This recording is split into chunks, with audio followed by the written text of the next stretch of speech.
Hey there, and welcome to Dropping the Hammer with Daniel McFadin, presented by the Arkansas Democrat-Gazette. I'm Daniel McFadin. This week, it's not a normal episode of the podcast since NASCAR is on an off week.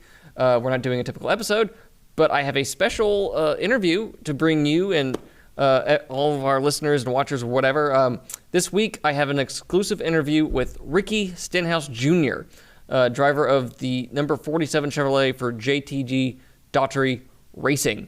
Fun fact, Mr. Stenhouse, who's 35, is a native of Olive Branch, Mississippi. That's right across the Mississippi River in right near Memphis. That basically makes Ricky the local driver, the local cup driver for the state of Arkansas, and he's the defending Daytona 500 winner. So I wanted to have him on the podcast to introduce Arkansas to its local driver and get a sense of what life has been like for Ricky since he won the Daytona 500 back in February, which was his third career NASCAR Cup Series win and his first since 2017. So it had been a long time. But now Ricky Stenhouse Jr., he's been enjoying the perks of being a Daytona 500 winner, including going to ring the opening bell at the Wall Street. And he's also had a street temporarily named for him in his hometown in front of Olive Branch's City Hall. So he's gotten the big stuff and he's gotten the small stuff. But no, I have about a 15-minute interview with Ricky. We cover quite a few topics. But it was a nice time. I interviewed him last week while I was covering the NASCAR race weekend at Worldwide Technology Raceway. So here is my interview with Daytona 500 winner Ricky Stenhouse Jr. The Arkansas Democrat-Gazette, and I was wanting to have you on it because you're essentially like the local driver for Arkansas since you're right over the border. So I guess just to start off, how are things going for you right now? You're 4 months out from winning the Daytona 500. You're doing really good so far this year. Right now, your average finish is 13.5, which is actually the best of your Cup career. Yeah. So like, what does it feel like to be Ricky Stenhouse Jr. right now?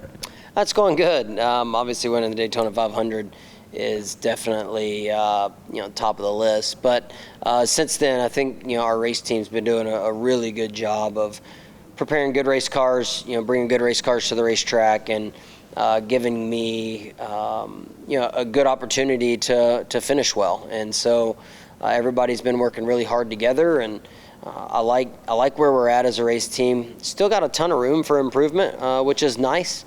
Knowing that we're getting the results, having the races that we need and want, but also knowing that hey, there's definitely still some room for growing opportunities, and I'm looking forward to the rest of the year to continue that. Does this season feel different for you? Does it feel like you're on an upswing like this, different from other years?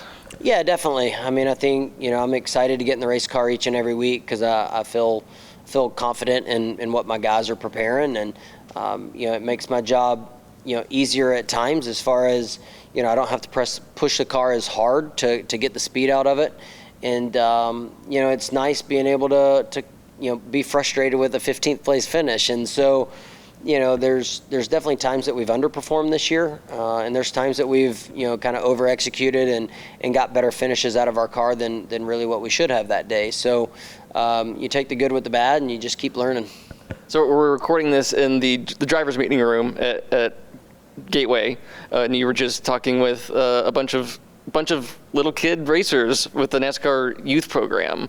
So what was it like getting to tell your story with them for a little bit? Yeah, it's cool.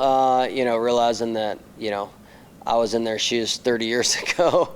Racing go-karts, and I never had opportunities to come and be at a cup track like this the way they are. But it's just cool to see all their faces. Knowing that they're going out and competing. Like I did when I was their age. And so, it was really cool to talk to them and, just at least give them a little advice that I had. They're running different race cars than I ever ran. I've never ran quarter midgets like they run, but overall it was cool to hang out with them. So you shared with them things like, I didn't know. I didn't know your dad was a sprint car racer, and I didn't know, like, you first showed up at a track when you were like 6 weeks old. So growing up in Olive Branch, Mississippi, like, what was like the racing environment like there in like Northwest Mississippi? Yeah, it was great. My dad raced at Memphis Motorsports Park, ever since I can remember. And then across the river in West Memphis, Arkansas, Riverside Speedway is where I grew up. And so those two tracks are tracks that I grew up racing at, racing go-karts around that area. And, the sprint car racing scene, dirt scene was really big. And, my dad would race on Friday and Saturdays. We'd ride dirt bikes on Sundays. And then when I started racing go-karts, I ran a lot in the winter, on Saturdays. But for the most part, my dad would race on Fridays, and then I could, race on Saturdays. And, so it was awesome growing up in that area and watching my dad race. So at what point did your career really start to, like, take off? Like, what was the thing that, like, jump-started it to you winding up in the Cup Series? I don't know. I mean, I ran go-karts for a long time. I was 15 years old, still racing go-karts. And then I started racing sprint cars at 15 that same year, and we had a decent first year and kind of turned a few heads. And then, 2000, that was in 2003, 2004 and 2005 were decent years. Had a lot of speed, traveled around, won races. 2006 was probably kind of the year that I felt like kind of really jumpstart my career. Wow. We started running some more 410 stuff. Went to Ohio Sprint Speed Week. We won 3 out of the 5 races that week, and competed against some really good cars. And then that's when I signed with a management company, and I feel like 2006 was probably that year that really kind of got things rolling. And then 2007, I went out to Manzanita Speedway, took our sprint car. I was racing Silver Crown cars for this team called Carl Edwards and RE Technologies Racing. So Carl Edwards kind of teamed up with a guy named Roger Johnson that I was able to run their Silver Crown cars on the dirt. And we won both races out at Manzanita. And then Tony Stewart had his USAC sprint car team out there as well.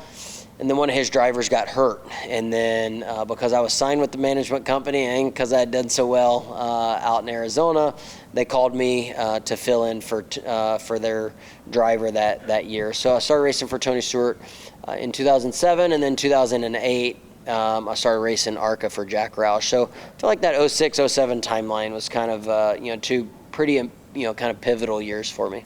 So okay, growing up in Mississippi, was NASCAR a thing you aspired to do? When did that come into the your viewpoint, I guess? No. I just wanted to race for a living. I mean, I didn't care if it was sprint car. I didn't really care what it was. I watched NASCAR, but I don't really ever feel like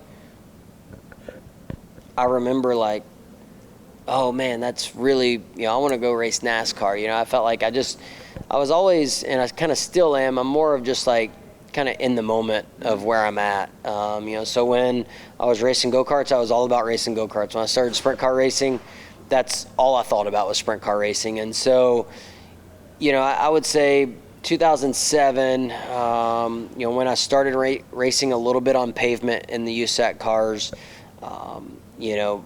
signed with a management company is when I really was like, man, I guess there's an opportunity we could go, stock car racing and, who knows, make it to NASCAR, right? The Cup Series and, 11. We'll wing it, see what happens. Here I am. So, I just always wanted to race for a living, and I didn't care what that was. So flash forward to this year, you win the Daytona 500, third career win. I'm curious, like the next morning when you woke up, like did it take you a minute to for your mind to maybe catch up with you? Like, oh yeah, I just won the Daytona 500. Not really, because I don't really know if I really fell asleep long enough to wake up. I think I went to bed about close to 4 and got up at 6:30, 6:45. So I didn't get much sleep, but no, I mean we hit the ground running that next morning with a ton of interviews and Champions Breakfast and doing everything in Victory Lane. It was pretty surreal being, still in Daytona right after the race. You don't win, you're like the first one to the airport and ready to get home after a long 500 miles. But it was cool. We were still there and celebrating. It was awesome. So in the 4 months since you've gotten to ring the opening bell at Wall Street, you've had a welcome home celebration in Olive Branch, had a street named after you in front of City Hall. What's been the most surreal part of this whole thing for you? Going to New York was pretty cool. There's a lot of people that rely on the stock exchange and all of that going on. So, opening the bell ringing the bell was really cool. And it ended up being an up day for the market, which was awesome. So I'll take a little credit for that.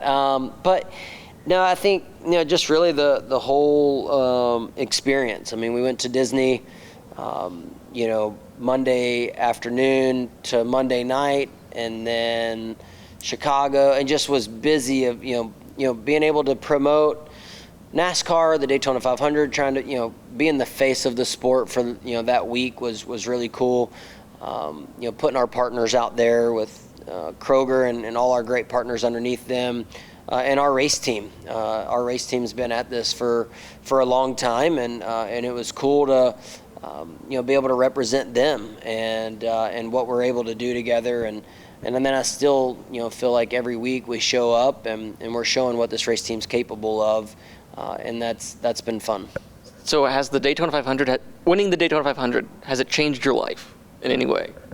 I wouldn't say it's just drastically changed, other than it's nice being introduced as the 2023 Daytona 500 winner. That definitely, I would say helps with some cheers, which is nice. But it did give us a lot more confidence, moving forward, through this season. I know my guys, like I said earlier, they're giving me better race cars each and every week than what we had last year. So it gave us all confidence. And so I think, for me, it's changed the way we approach the weekends and the confidence that we have, going forward. So you mentioned being able to promote your sponsors. One of your sponsors is NOS Energy. I was curious, you've had that partnership with them for a while. How did that originally come about?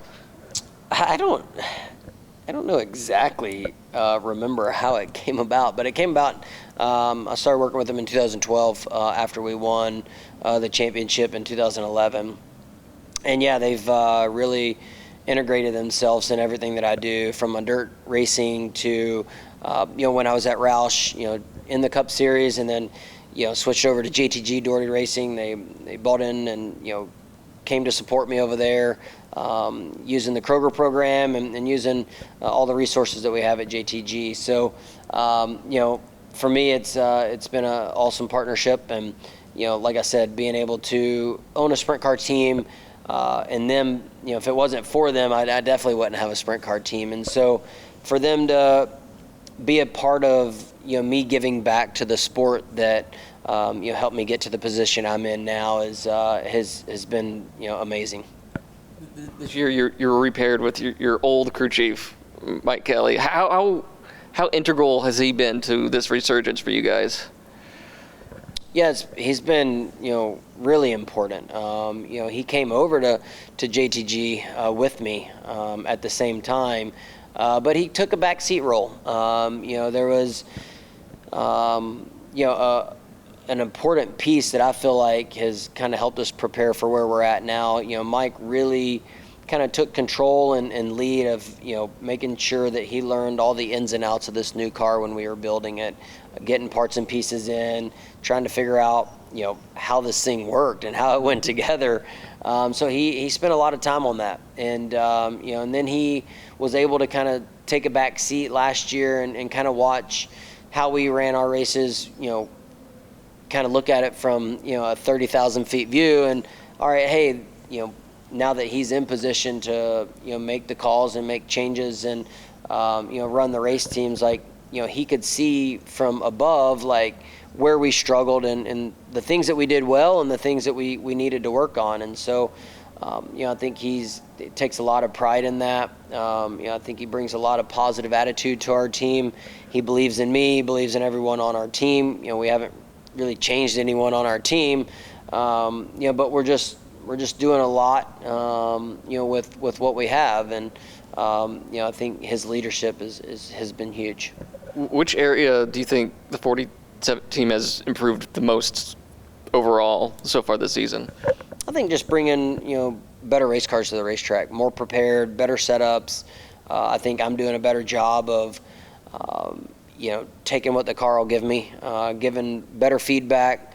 But all that goes hand in hand. When the cars are close, I can give little feedback that's going to make us better. So, I feel like them showing up with better cars, gives me a better opportunity to be better at my job and giving great feedback. And winning the 500 definitely helps me be a little bit more relaxed and not press as hard.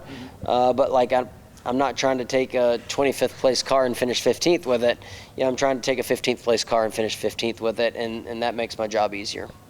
I guess for my last question, this is something I've always wanted to ask a driver like you. You've become very, very good at super speedway racing, but you come from a background where there isn't super speedway racing. You're racing on dirt, you're racing on short tracks. So once you got to this level, how does someone with your background become good at that style of racing that doesn't exist anywhere else? Yeah, I would say, when I was in the Xfinity Series, I didn't necessarily like the speedways because I felt like we were better at all the other racetracks, and I was really new to that. When I moved to Cup, we got good finishes, but I wouldn't say I was really, going out there and controlling the race and knowing what I was doing. In Cup, probably 2016, 17. I felt like we got, when I was at Raoux, we got our Cup cars where they were fast on super speedways. We qualified up front. I was able to make moves and do things that, helped me be on the offense. And my spotter at the time, Mike Herman Jr., I felt like had a lot of knowledge of what to do in a lot of situations. So I felt like I learned a lot from him, spotting for me as well. And, once you have a fast car, you have a little bit more confidence at those racetracks, and now you're learning. You're learning at a faster rate because you're making more moves instead of just riding around in line. And so, I think a combination of all that helped me kind of learn what to do and what not to do on speedways. And then now my spotter Tab, he's a great speedway racer as well. Gives a lot of good information. And has won some big races on speedways before. So just having confidence in your spotter and having fast race cars and, putting that together with the experience that I've been able to put together over the, I would say the last 5 years. One thing that's always kind of fascinated me is hearing drivers like Tony Stewart and even like Dale Earnhardt, who are really good at super speedway racing, saying they didn't really like it. Is there any area of racing that you're particularly good at that you're not a fan of? There's racetracks that I care for more than others. But, I think the speedway, I feel like we're good at it, but it's frustrating when, then you can get caught up in, a wreck at 4 of them in a row, right? So, we went through, I think, a period of, 2 or 3 years where our average finish was less than 10. We were in the top 10 just about every speedway race and everything was going good, but then I went through 4 or 5 races where we didn't finish better than 20th. So that's the frustrating part of speedway racing. Thanks, Ricky. Thanks for joining me, and good luck the rest of the season. Thank you.